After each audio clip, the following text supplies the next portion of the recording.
Good afternoon, everyone. Welcome. My name is Roberta Downing, and I'm Assistant Vice President for Policy with the Community Development Department and the Center for Indian Country Development at the Federal Reserve Bank of Minneapolis. Thank you so much for joining us today for the second installment of the Center for Indian Country Development's policy webinar series. The Center for Indian Country Development is embarking on a new focus area on tribal economic prosperity. And as part of that effort, we will hold quarterly webinars to inform and engage tribal stakeholders, community members, and policymakers around a number of issues related to tribal economic prosperity. Today's event will examine successful strategies in tribal enterprise diversification. We have an excellent lineup of speakers, including tribal enterprise executives, tribal leaders, as well as research staff from the Center for Indian Country Development. They will be examining strategic decisions behind tribal enterprise successes, challenges, and opportunities within today's ever-changing economic landscape. To get us started in a good way, I'd like to turn it over to Chief Executive Melanie Benjamin of the Mille Band of Ojibwe, who will lead us in a prayer. Good afternoon, Melanie Benjamin here, and who I have on today is Brad Harrington, Najike, who will be doing the prayer for today's meeting. And I would like to turn that over to you, Brad. Oh, miigwech. Okay, so I'll be offering up some tobacco here to get us going. I'll do a short translation at the end, and then wish you all a good meeting. So, Ego geni pagusmaga sema ga sada o mandamin. Ego geni pagusmagama nabiwarga kene gyu manidug. Miyama geni nakara sema widia yawar gyu manidug miyama manidu manio de kim. Miyama wabanang jawanang nangabianang nangogai awidikea giwadanang migo geni kara o sema. Miyama ya o geni dapendang o dapenamadano o the same ama o manidu gizes oshkabewa sajiwinand mio manidu gianakadang jaminind o shnabe yo bama dizwin. Binishkai wina o manidu debiki gizes. Giganan ajiwinand. Mio manidu gianakuna gijin and I sadu gishman gegu when he kayang megwama bama dizyang. Skida shnin. Weishki o jabuemoyan. Ego gaginzamaga o manidu debiki gizes gainin and I sadu gishman gegu when he kayan when he weben again ama sa. Wani pewidu kawadawia. Norwegian Shnabeg Nagogaya Akinawia Bedagoshin Jamawadish Jamawandi Mawadish Win Dizawad Mioma Nagai Widikia Widia Yawad and Gil Benesiwag Nagogay and Gil Awensia Gini and Akara Sema Widia Yawad Gini Pewidu Kawawada no Norwegian Shinabe Skadish Gi Gagwejamagao Kwenzi Hakea Gini a Pitana Magwan Gil Manidug ga one name Meguad Squaj Dashino Manidun got Tajma Wajan and Gil Gate a Kwenzi Beneg Nagogay Gate and a Shnabi Beneg Migo and Gil Kido Migo and Neo Kidoanan Gipi Minaguyan Migo Wani Dushin the Mani Nagamindawa Sema Migo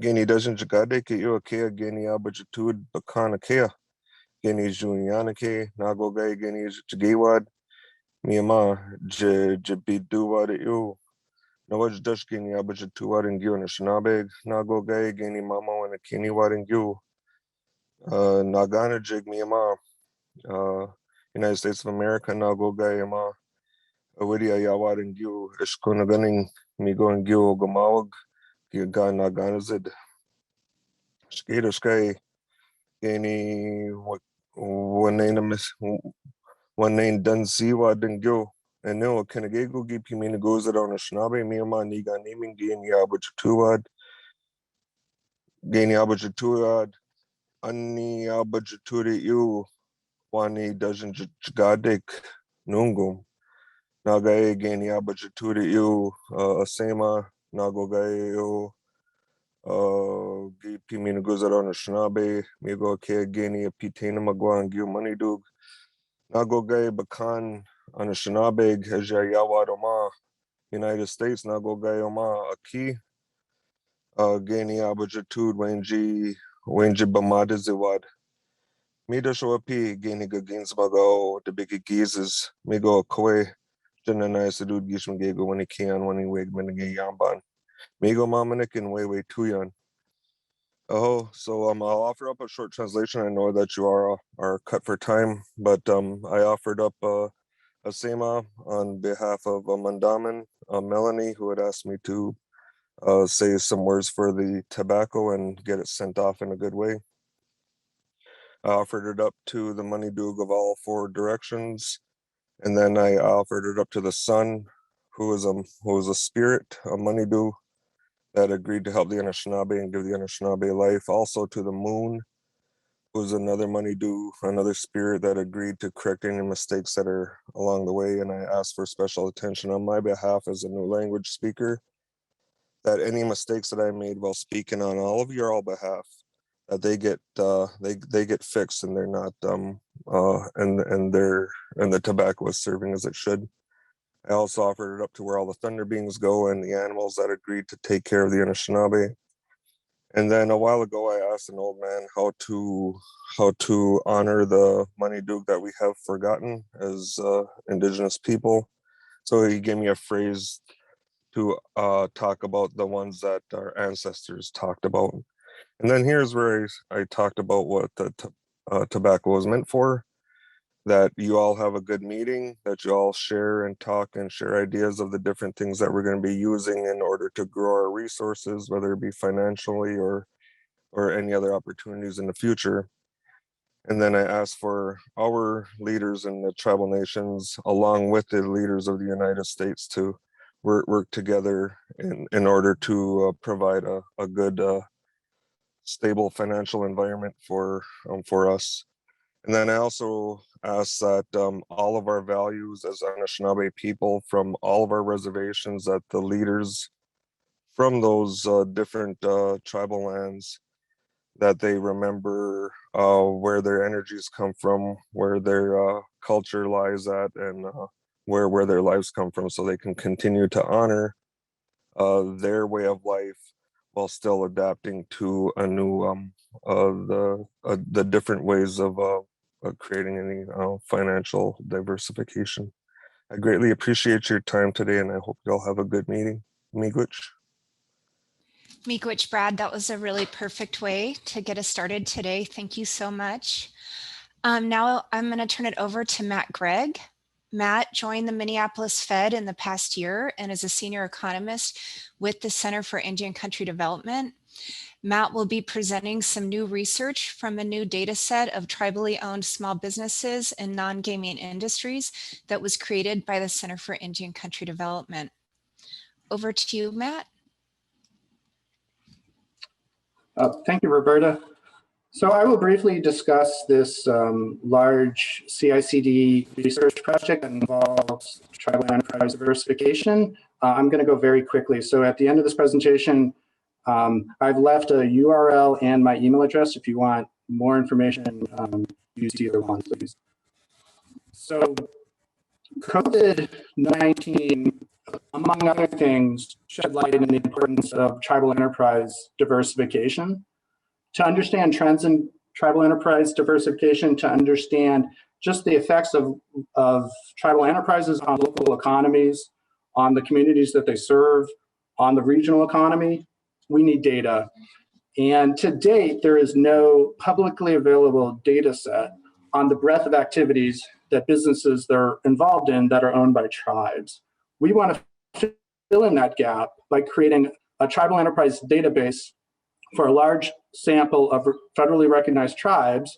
One of the motivations is that popular business databases, I've mentioned 3 there, cannot be linked to tribes. So that's our big picture plan. We've been working on it for months and we want to continue to work on it. But in the short term, like today, can at least talk about a sliver of tribal enterprise diversification, an important sliver, because we have a very detailed data set on tribal involvement in government contracting.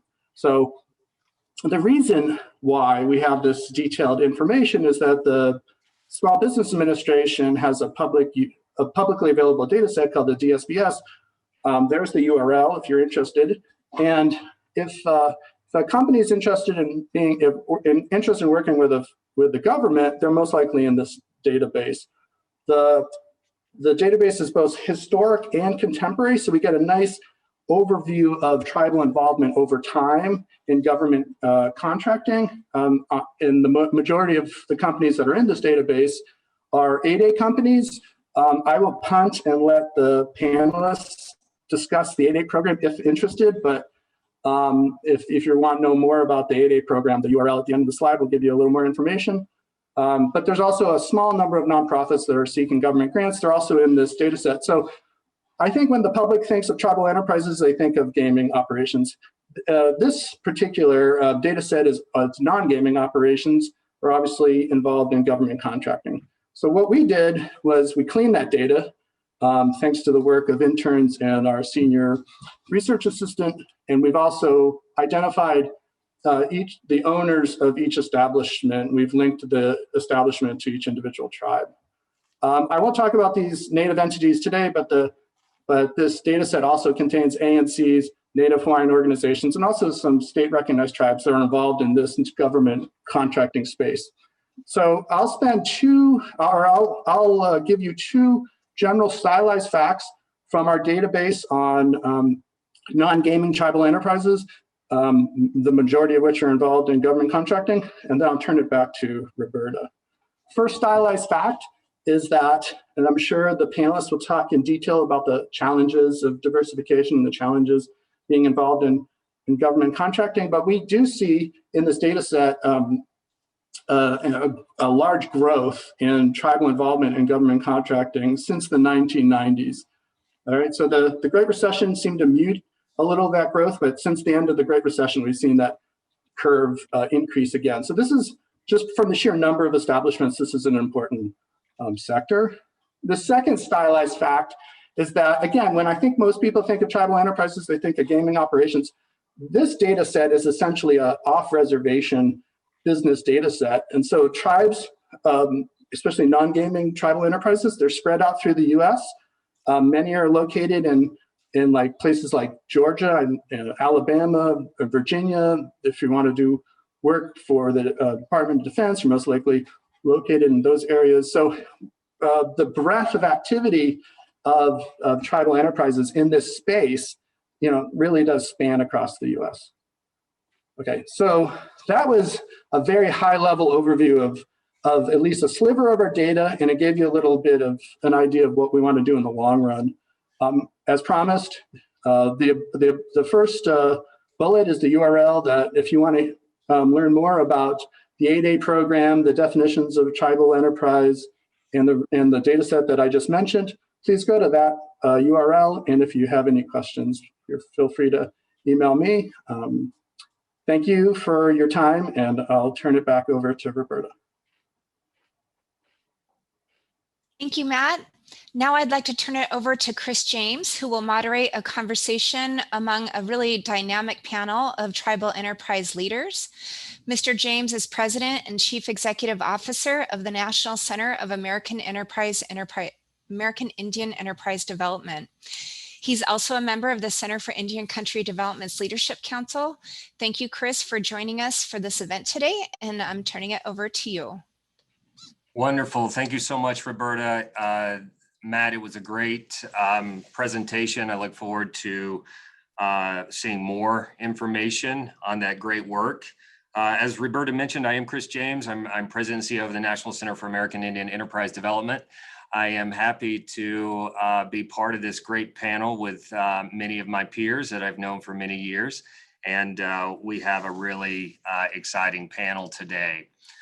Just a little bit about myself. I'm originally from Cherokee, North Carolina, Eastern Band of Cherokee Indians, where I spent the majority of my life. The older I've gotten, I spent some time in DC, and now I live in Phoenix, Arizona.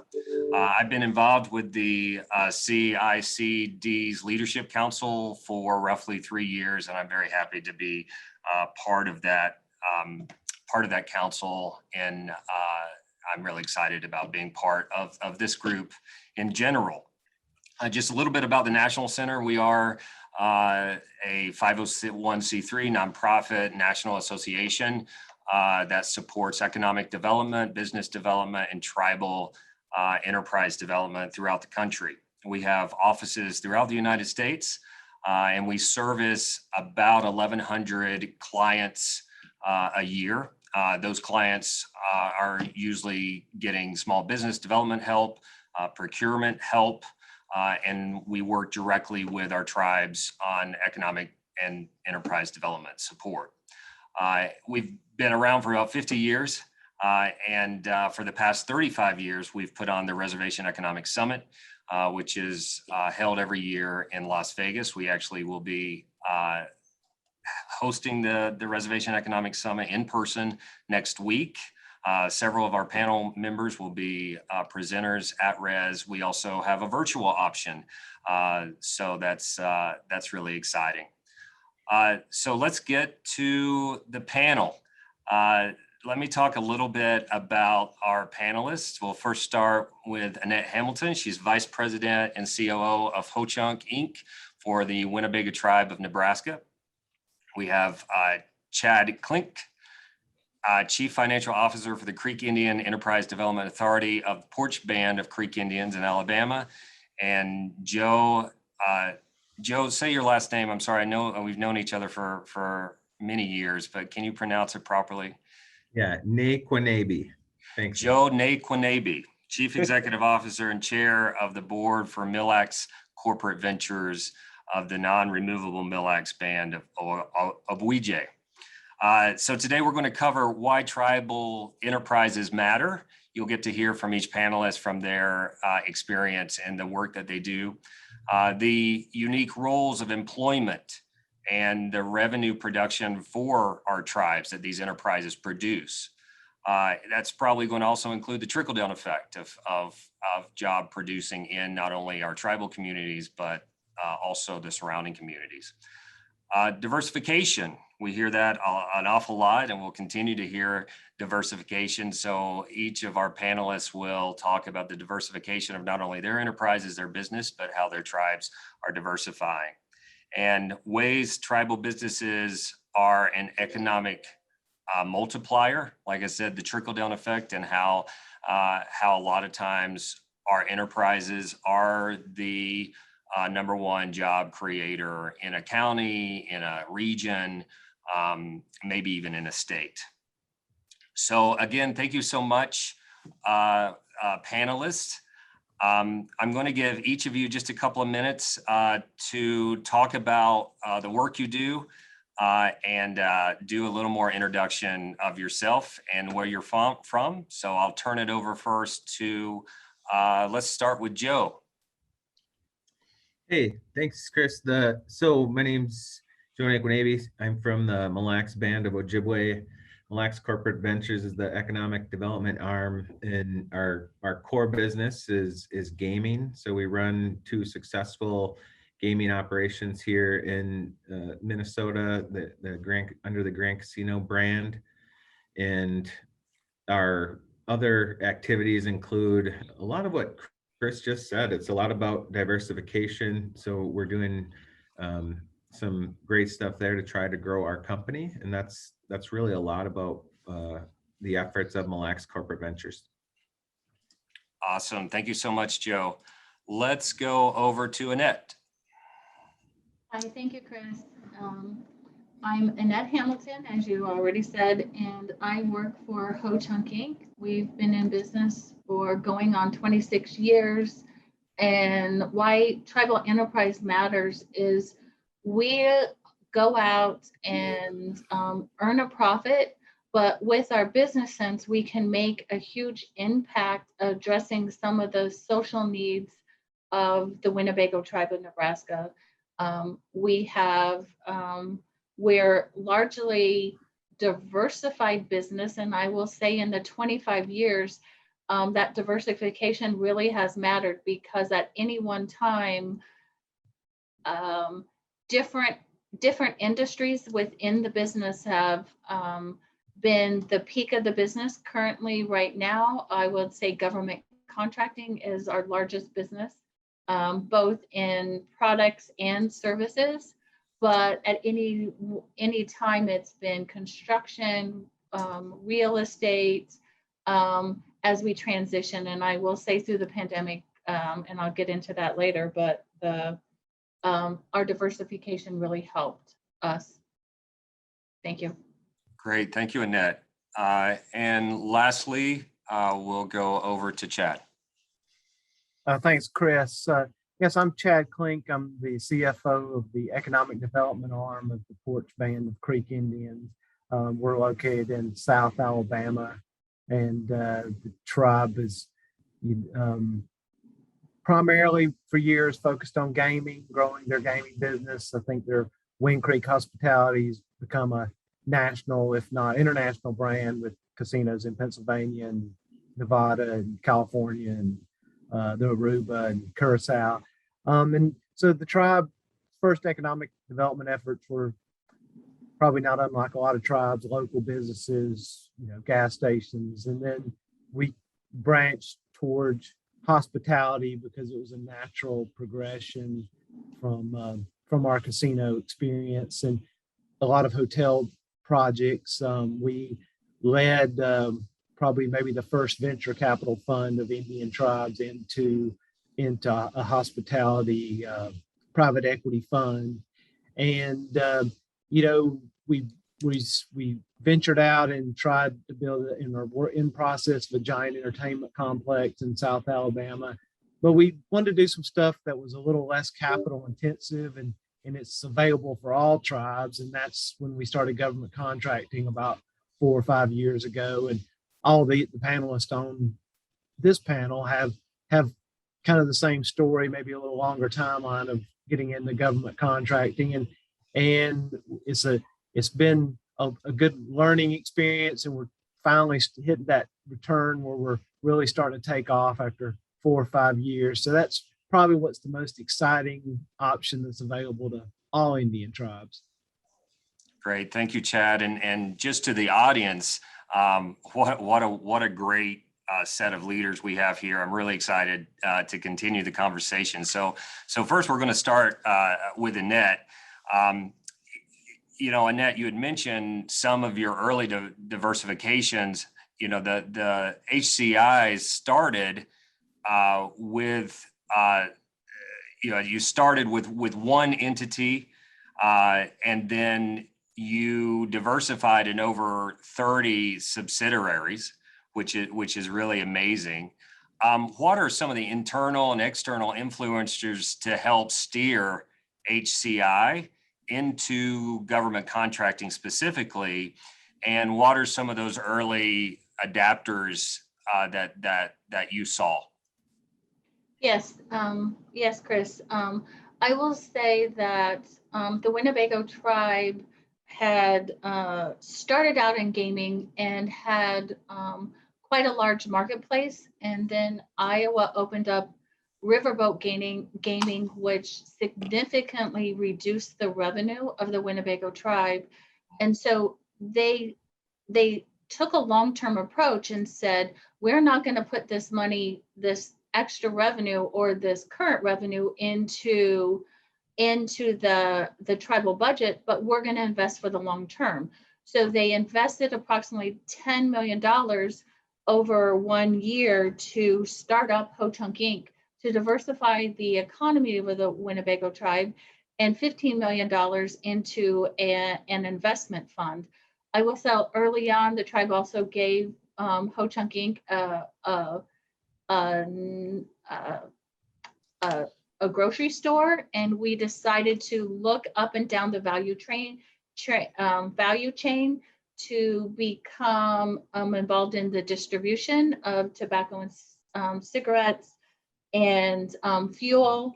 Also, we really looked at what do tribes have advantages in businesses, instead of looking at or expecting failure and why tribes have failed, is looking at where do tribes have advantage.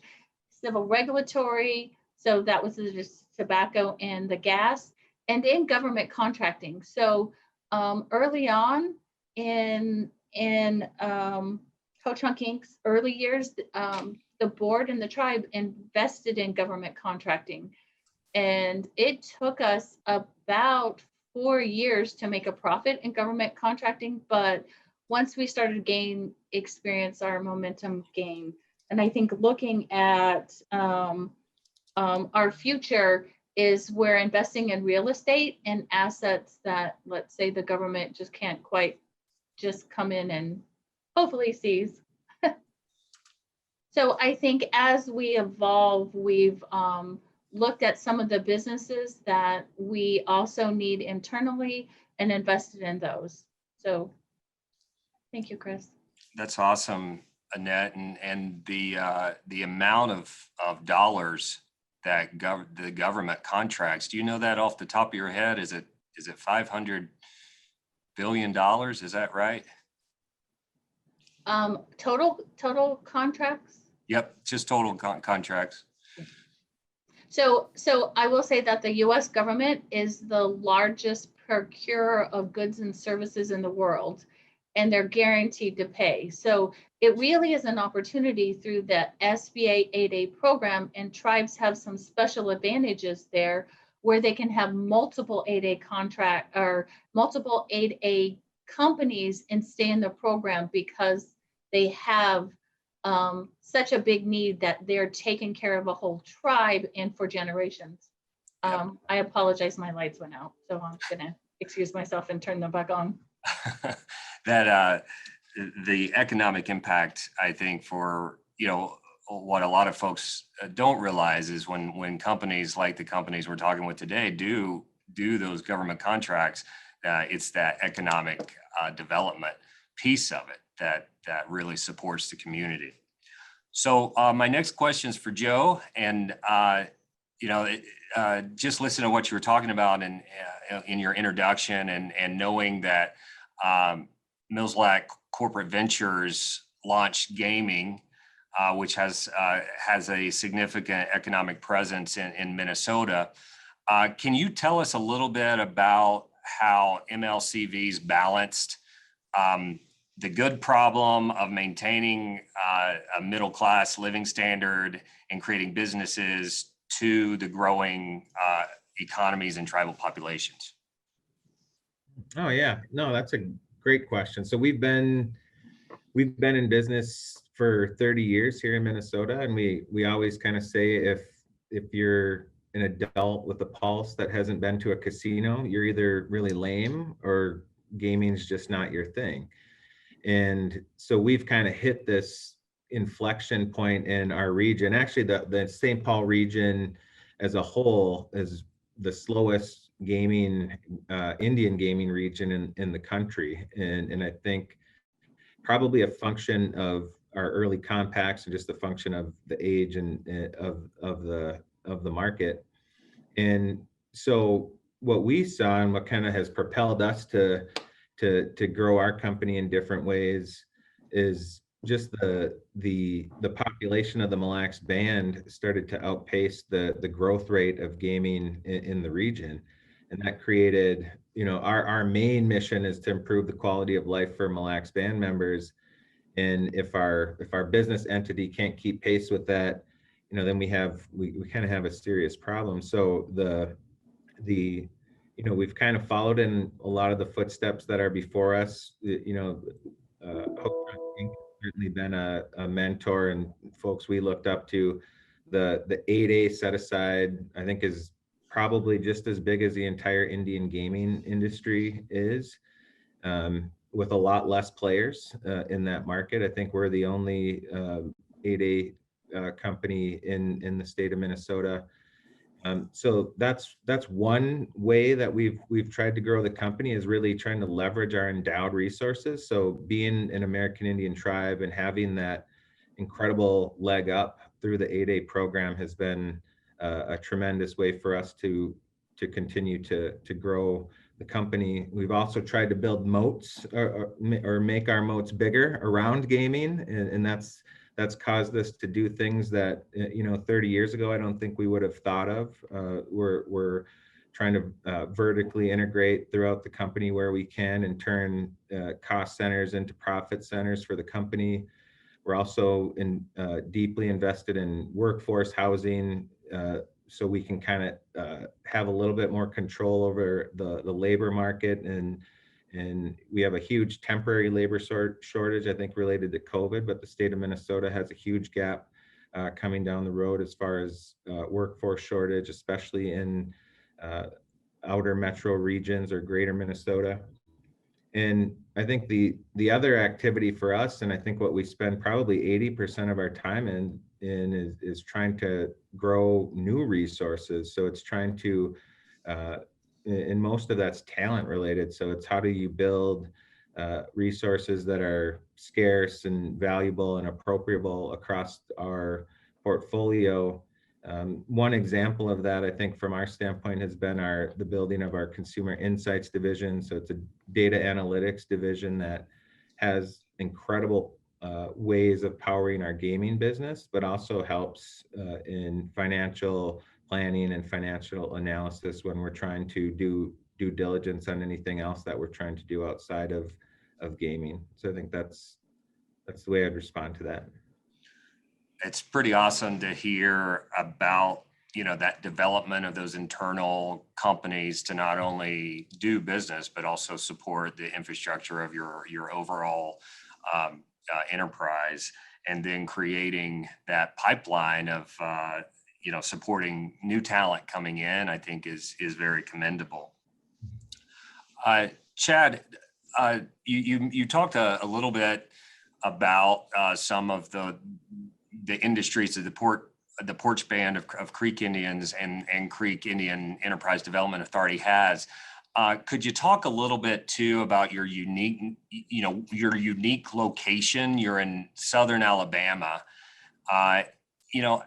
Talk a little bit of how CIEDA became successful even in a rural setting. Sure. Being a rural setting has presented challenges and opportunities. The challenges are luring top tier experienced talent to Atmore, Alabama, and but the opportunities are, from the standpoint of the tribe is well placed. Again, going back to government contracting, between the Southeast is heavy in Department of Defense spending. There's some of the biggest bases in the world, Fort Benning and Eglin Air Force Base are near us, Redstone Arsenal in Huntsville. So, that was quite obvious to us that government contracting was in our future from our strategic location. Alabama's economy has been booming. So, the Southeast overall is because of trends in migration and demographics. We're right on the Florida Panhandle also is, we're in the midst of a decades-long boom regionally. So not only have you had BRAC, base realignment and closure and all those bases consolidating around us, you've had a large boom in economic activity. So hospitality's played well. The fact that we have, been able to put hotels in a lot of different places in a booming hotel market. We're partial or total owner of 15, 16 hotels in the Southeast. We've just opened 4 big properties outside of Orlando at Disney World. We're 2 hotels in Huntsville. So that was good, but the time was right. The tribe was lucky to be able to just keep accumulating real estate. So we bought a large parcel of real estate in Baldwin County, Alabama, which is one of the most booming economies in the nation for a county, and have developed our OWA resort in the theme park, indoor water park, and that's been good. But I'm fully aware that a lot of tribes can't match the resources it takes to do the hotel and the entertainment ventures, and so, I feel towards gearing, the opportunities available to government contracting. We were strategically located, and it didn't take a lot of startup capital to get into to government contracting, because we had tribal members and people connected to tribal members that worked for the U.S. government, that had been military members, that worked for different agencies, and they said, hey, you guys have a unique advantage, and we're right near the Coast Guard, we're right near the U.S. Corps of Engineers, we're right near the GSA in Atlanta that contracts almost all the buildings in the Southeast. We've got millions of military and contractors within a good drive of where we're at, and so we had people and resources and a booming economy, and so a lot of stuff came together. But tribes should look at what's happening outside their doorstep. I doubt there's anybody that's not near a military base or a large government installation or some sort of huge government project. And the federal government's dropping several $1 trillion on us right now, so it's a great time to get in. Like Annette said, it was a 4-year path to us to kind of get to where we're becoming a player and know what we don't know. But if you reach out to the right advice, you could probably start making some significant strides in 1 to 2 years. Once you understand the paperwork. So I don't know if I answered your question. I kind of rambled on there. No, absolutely. And I think one of the things that's so important in this section, a takeaway from each one of our panelists is how, even though each one of our panelists almost, I'll say, did a phased approach to diversification, you can see how the seeds were planted, and then it grew regardless of location, regardless of the support network, and having strong leadership to support that is really important. So I thank you all for that. Unfortunately, we have to shift gears to pandemic, and I know all of us, everybody on this panel and everybody that's listening today, we've all been affected by COVID-19. There's Joe and Annette and I have sat together on many panels throughout the past year. Throughout the past years, over the past year and a half, that doesn't exist anymore. So, but for our overall business structure, we know that businesses took a pretty big hit. CIDC's first policy webinar in March dealt with not only the impact of COVID, but also how businesses are getting back to their normal operations. So I'll start with Yvette. Can you talk a little bit about Ho Chunk's COVID response as a business, and how are you now? Have you had to change business operations? Did you make some strategic decisions because of COVID, and that's supporting you now? Give us some examples and sort of talk a little bit about the impacts of COVID. Yes, Chris. So first and foremost, our utmost concern was the safety of our employees in the Winnebago tribe and the community that we live and work in, and keeping employees safe. But also it was super important because I think Joe directly mentioned it, but Chad inferred it, that the labor market is really tight. And with COVID, it was super important for us, whether some of our businesses were limited, to keep as many of our employees for the long term as we could. So early on, we had already previously had Zoom and some capabilities, but we weren't teleworking. So we quickly shifted to teleworking and shared our resources in our IT department with the Winnebago tribe to move to teleworking as much as possible. Now because we have diversification of businesses, let's say our convenience stores and our retail grocery stores that really were essential to bring food into the Winnebago community, but obviously put some of our employees' health at risk. We implemented measures to keep them keep our employees safe as possible. Our construction company to keep them. And I will say our retail stores, we had to limit some hours. Sometimes we had to close them for a day or two if one of our employees got sick. I will say, knocking on wood, we have not to date had employees spread. We have had employees that did get COVID, but not employees spread within our company. We're very fortunate about that. I will say our construction company continued to boom during COVID. And I will say, I really think as some of our businesses, retail really struggled, limiting hours, shutting down. Some of our other businesses, well, and government contracting kept growing. Some of our contracts did not allow our employees to telework, but we kept even our contract employees on employment to make sure that we could keep our long-term employees. And I think this is where diversification really helped us, as some of our businesses took dramatic hits. Other businesses really carried the day.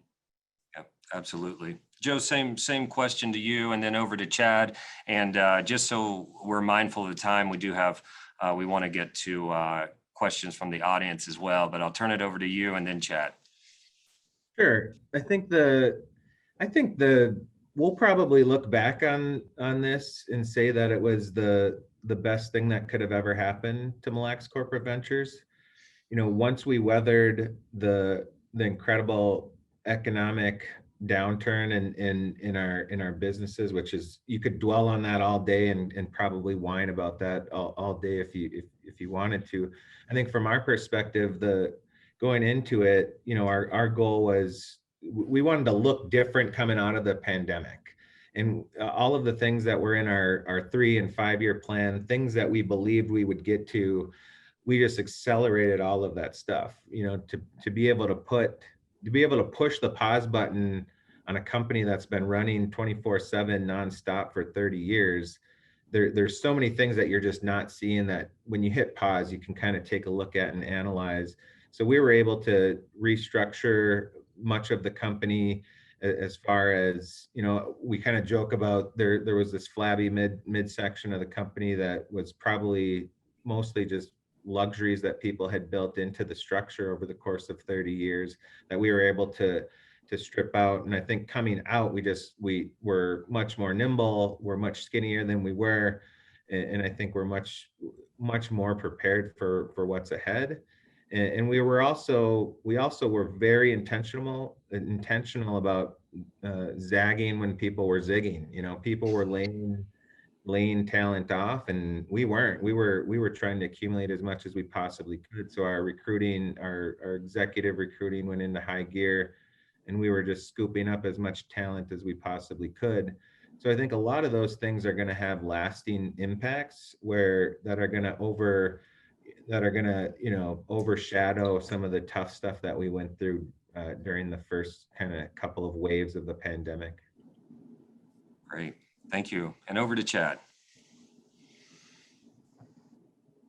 Yeah, I was incredibly proud of the Fort Panda Creek Indians for, you know, we didn't have a thought of, you know, of hurting our employees during the pandemic. We kept 8,000 people paid for 3 months, and all of our businesses were shut down. Our contracting is still relatively small compared to gaming, and you know, it was a scary 3 months, which I'm sure it was for a lot of people. But you know, I'd say our best thing is we did learn how nimble we could be, and hotels adapted and reopened. And we have a manufacturing company called Muskogee Technology, led by a tribal member of West Woodruff, and they pivoted, started producing PPE for people, and that's kind of led to some other business lines for those guys, and we kind of really learned their capabilities. But it was a trying time. We're really proud of for the tribe, and I'll just leave it at that. Great, thank you so much. I'm going to read off some questions from our audience, if that's okay, and we'll keep the flow going. One question, which I think flows pretty well with our conversation, and anybody can answer the question, but at the start of the development of your enterprises, how difficult was it to get tribal leadership's buy-in, or was it difficult at all? So anybody can answer that question.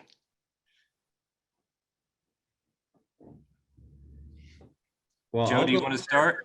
I'll go first since my tribal leader's on the call. We had 100% support for everything. Wonderful. No, I think all joking aside, I think that I think in order for a tribal enterprise to be successful and have a big vision, I think the tribe has to do so as well. And I think for Mille Lacs Corporate Ventures, we're a product of the vision that the tribe has. We can go back. Melanie, of course, is a fantastic leader in Indian country, and she's been running the tribe for the last 20 plus years. But even back before her, Marge Anderson had a big, bold vision about how to improve infrastructure in our community and really set people up to be successful. And before her, Art Gabo, who really was where the birth of this enterprise began, had a really rich vision about how gaming was not the answer. Gaming was a tool that would help us get to the answer of how to have a vibrant middle class here for the Mille Lacs Band, but also for East Central Minnesota. So that big vision is what all of that stuff is, just right in our DNA, and something that we think about every day, and we comport to our associates as well. So. Great, thank you so much.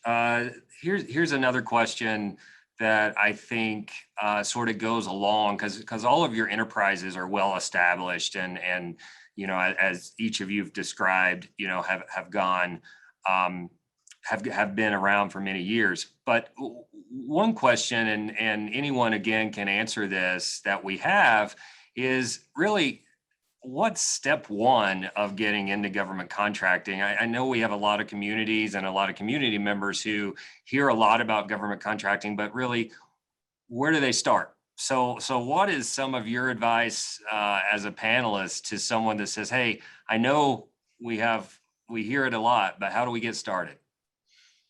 Well, we started the Fort Spanish Creek Indians, and myself and a couple other people very recently. So can almost tell you, the starting point is as painful as it is for me to say, is you better have, somebody that understands the legal and regulatory environment. So finding that person that can put your LLC structures in place, that get your entity set up, that knows the 8A filing paperwork, because you can jump real far ahead if you can spend a couple of months getting your paperwork lined up. And there's a list of firms that specialize in this kind of stuff, but you really need, a person that can getting in there and figuring out as you go adds a lot of time, and you can speak to somebody that's done it before and probably skip ahead 6 months, but it's sound legal and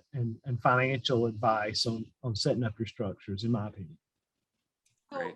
So one of the things that Ho-Chunk Inc. did early on, and it's kind of combined in both questions I asked Chris, is that Ho-Chunk Inc. is a planning organization. So early on, to get tribal council buy-in, Ho-Chunk Inc. created a long-term plan that the tribal council adopted early, that really kind of, well, it specifically addressed everyone's roles and participation and responsibilities. So the tribal council's responsibility, the board of directors, and the executives' responsibilities. And that really has saved Ho-Chunk Inc.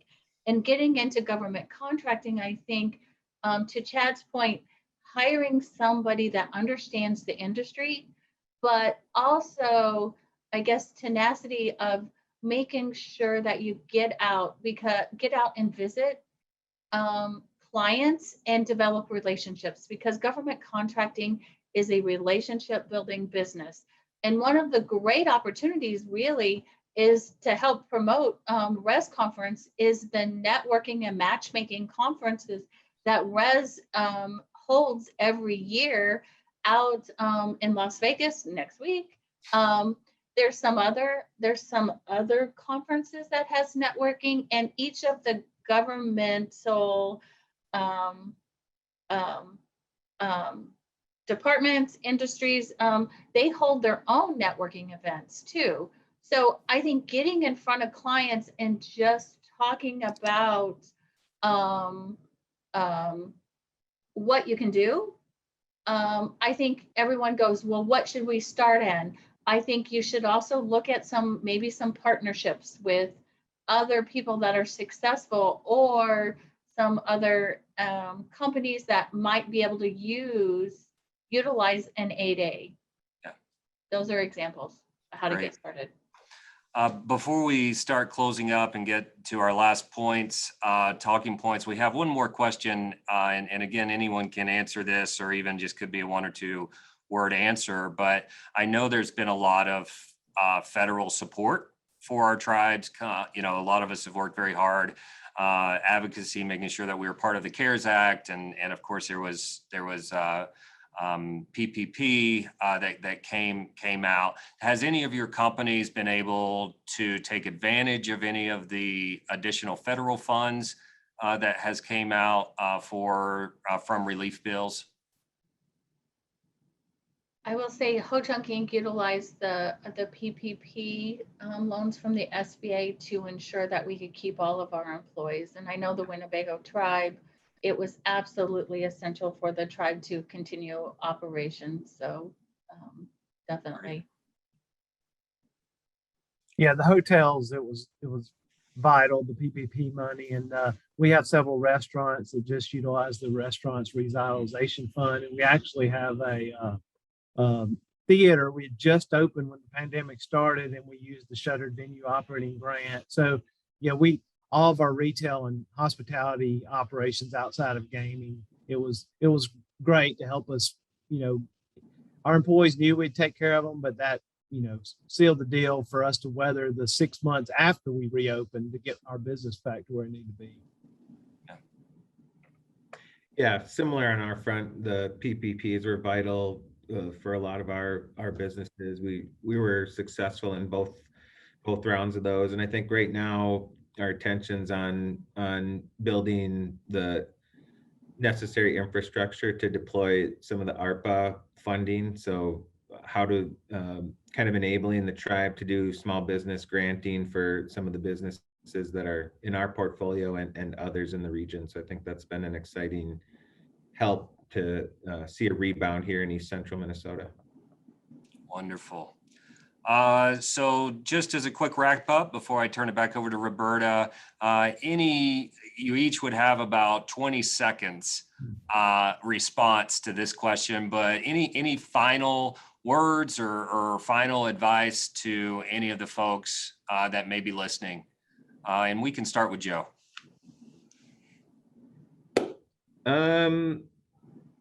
Yeah, put your socks on properly, make sure there's no wrinkles in them. And that should remind you every day that you can only control what you can control, and don't worry about the rest. Awesome. Chad.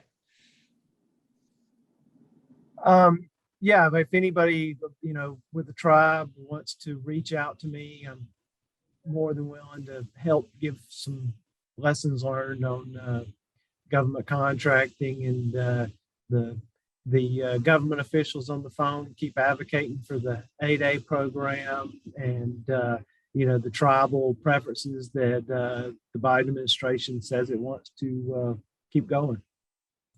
Great. And lastly, Annette. Thank you. I don't have quite the answer Joe does, but I think tenacity, and I think with one of our key success factors is hiring people with the industry experience and letting them do what they want. And just like Chad, Ho-Chunk Inc. has hosted over 150 tribes to help develop economic development corporations, and we're always willing to impart any kind of advice. So contact me if you want to have a quick discussion. Wonderful.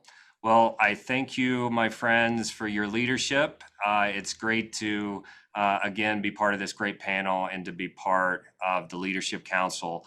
With that being said, I am going to turn it back over to Roberta, and thank you so much. Thank you so much, Chris. And I just really want to thank all the speakers for the really important insights that you've shared today. It was so interesting. There was so much diversity of your experiences, of your businesses, your geographic diversity, and also just hearing about the role of government contracting, then the federal government experiences with COVID. There was just so much to take away from this conversation. So thank you so much for sharing your on the ground experiences. It'll really inform our work here. To close, we hope that everyone will join us for the next installment of the Center for Indian Country Development's policy webinar series. That will take place in September, and it will focus on tribal taxation. And just thank you again to everyone for joining us today. And please make sure to take the survey that will show up at the end of this webinar to let us know how we're doing and how we can improve your experience at the next webinar. Thank you so much.